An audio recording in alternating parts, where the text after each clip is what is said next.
গুৱাহাটী বিশ্ববিদ্যালয় এক গৌৰৱৰ কথা যে 38 AIU ইণ্টাৰনেশ্যনেল নেশ্যনেল ইয়থ ফেষ্টিভেলত সৰ্বভাৰতীয় পৰ্যায়ত গুৱাহাটী বিশ্ববিদ্যালয় অভাৰঅল চেম্পিয়ন থাৰ্ড পজিশ্যনত সক্ষম হৈছে।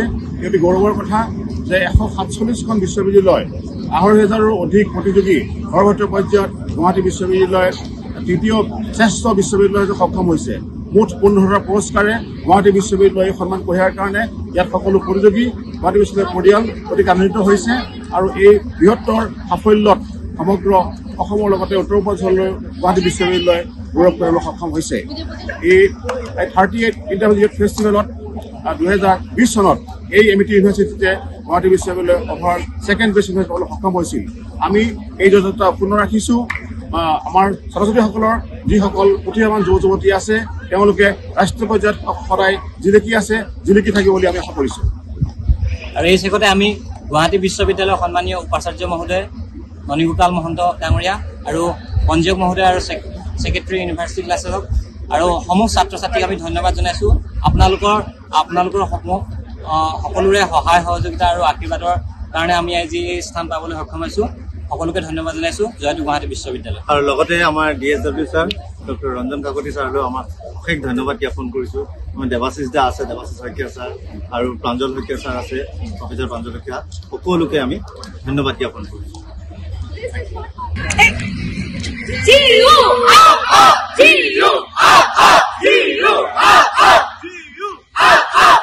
3, 2, 1 start. অতি গৌৰৱৰ কথা যে আজি গুৱাহাটী বিশ্ববিদ্যালয় 38 AIU ইণ্টাৰনেশ্যনেল নেশ্যনেল ইয়থ ফেষ্টিভেলত এমিটি ইউনিভাৰ্চিটিত সৰ্বভাৰতীয় পৰ্যায়ত অভাৰঅল থাৰ্ড পজিশ্যনত সক্ষম হৈছে। মুঠ 15টা প্ৰাইজেৰে 15 পুৰস্কাৰে গুৱাহাটী বিশ্ববিদ্যালয় নৰ্থ ইষ্টৰ ভিতৰতে বেষ্ট ইউনিভাৰ্চিটি হ'বলৈ সক্ষম হৈছে।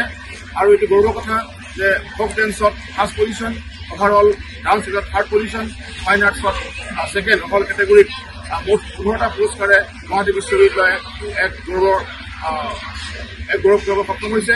গতিকে আমি সকলো ছাত্ৰ ছাত্ৰী গুৱাহাটী বিশ্ববিদ্যালয়ৰ পৰিয়াল ইয়াতে অতি আনন্দ হৈছোঁ। গতিকে সকলো প্ৰতিযোগীলৈ আমি ধন্যবাদ জনাইছোঁ।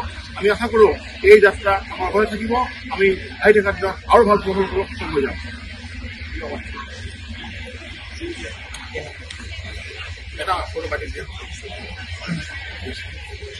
গুৱাহাটী বিশ্ববিদ্যালয়ৰ সৰ্বভাৰতীয় ৰাষ্ট্ৰীয় যুৱ মহোৎসৱত অভাৰঅল থাৰ্ড পজিশ্যন পাবলৈ সক্ষম হৈছে আৰু উত্তৰ পূব ভাৰতৰ ভিতৰতে প্ৰথম বিশ্ববিদ্যালয় হিচাপে পৰিগণিত হৈছে। তাৰ বাবে আমি বিশ্ববিদ্যালয়ৰ সমূহ পৰিয়ালক ধন্যবাদ জনাইছোঁ। আমাৰ পৰিয়ালটি বিশ্ববিদ্যালয়ে এনেদৰে অংশগ্ৰহণ কৰিবৰ বাবে সুযোগ দিলে আৰু গুৱাহাটী বিশ্ববিদ্যালয়ৰ প্ৰত্যেকজন ছাত্ৰ ছাত্ৰীক আমি ধন্যবাদ জনাইছোঁ। তেওঁলোকৰ প্ৰতি আমি আহ্বান জনাওঁ যাতে ভৱিষ্যত দিনত আমাক এনেদৰে সহায় সহযোগ কৰি যায়। ধন্যবাদ। আজি এই ৰাষ্ট্ৰীয় পৰ্যায়ত 147খন বিশ্ববিদ্যালয়ে ভাগ লৈছে, 2,000 প্ৰতিযোগীয়ে অংশগ্ৰহণ কৰিছে। এই ডাঙৰ সাফল্যত গুৱাহাটী বিশ্ববিদ্যালয় সমগ্ৰ পৰিয়ালে জনশক্তি। এই চেগতে গুৱাহাটী বিশ্ববিদ্যালয়ৰ উপাচাৰ্য প্ৰফেচৰ ননীগোপাল মহন্তক ধন্যবাদ জ্ঞাপন কৰিছোঁ। গুৱাহাটী বিশ্ববিদ্যালয়ৰ পঞ্জীয়ক প্ৰফেচৰ অতুল সমাধিবলীকো এই চেগতে ধন্যবাদ জ্ঞাপন কৰিছোঁ।